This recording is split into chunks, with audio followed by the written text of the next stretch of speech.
भारत माता की, भारत माता की, भारत माता की।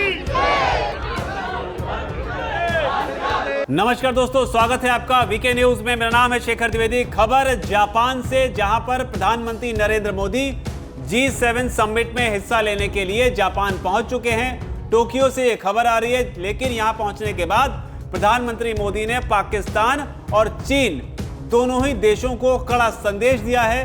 तल्ख तेवरों में बड़ी बात कही है, पूरी खबर बताते हैं आपको। दरअसल प्रधानमंत्री नरेंद्र मोदी ने जापान में आयोजित G7 शिखर सम्मेलन से पहले चीन और पाकिस्तान को लेकर अपना रुख पहले ही साफ कर दिया है।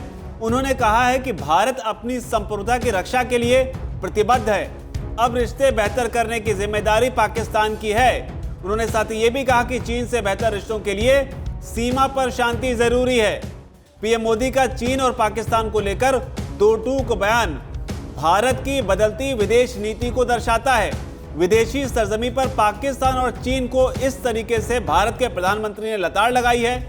बड़ी बात यहां पर गौर करने वाली यह भी है कि प्रधानमंत्री नरेंद्र मोदी का यह बयान ऐसे वक्त में आया है जब पाकिस्तान बुरी तरीके से अपने अंदरूनी मामलों को लेकर जूझ रहा है।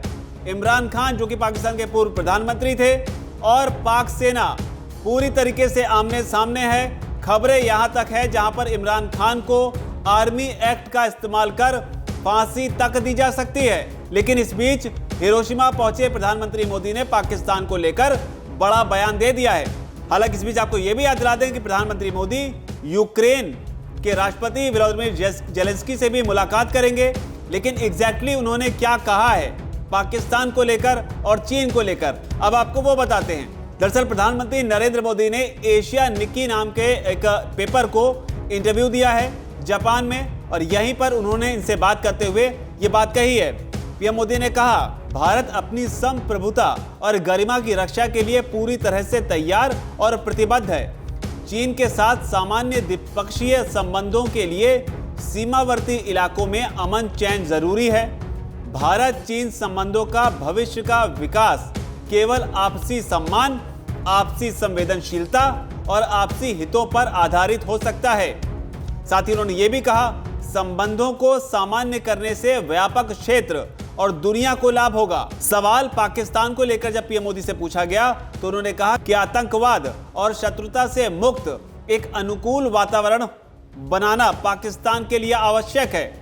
इस संबंध में आवश्यक कदम उठाने की जिम्मेदारी पाकिस्तान की है। तो यहां पर इशारों में उन्होंने बता दिया कि फिलहाल वक्त की मांग यह है कि पाकिस्तान के लिए ज्यादा जरूरी है कि आतंकवाद से और जो शत्रुता द्वेषपूर्ण जो वातावरण उसने बना रखा है उससे उसे मुक्ति लेनी होगी। अनुकूल वातावरण बनाना पाकिस्तान के लिए जरूरी है।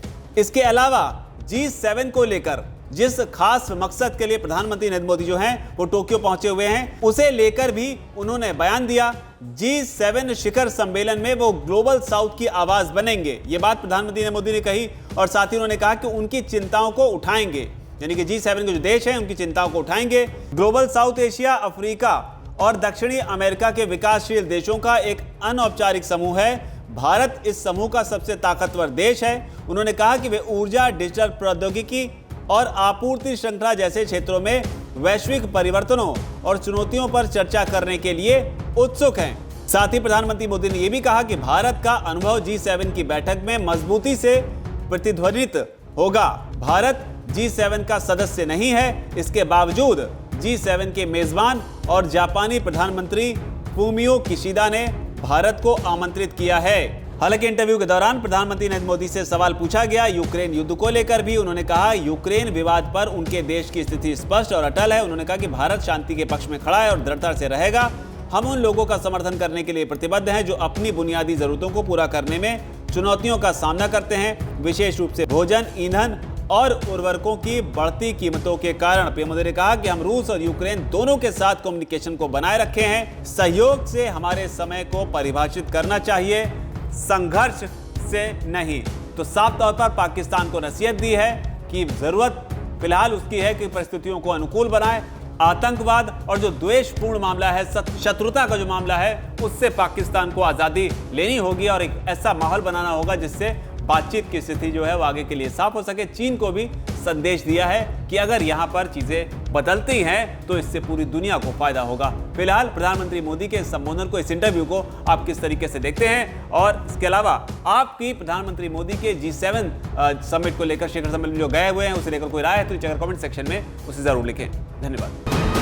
वीके न्यूज, राष्ट्र के नाम।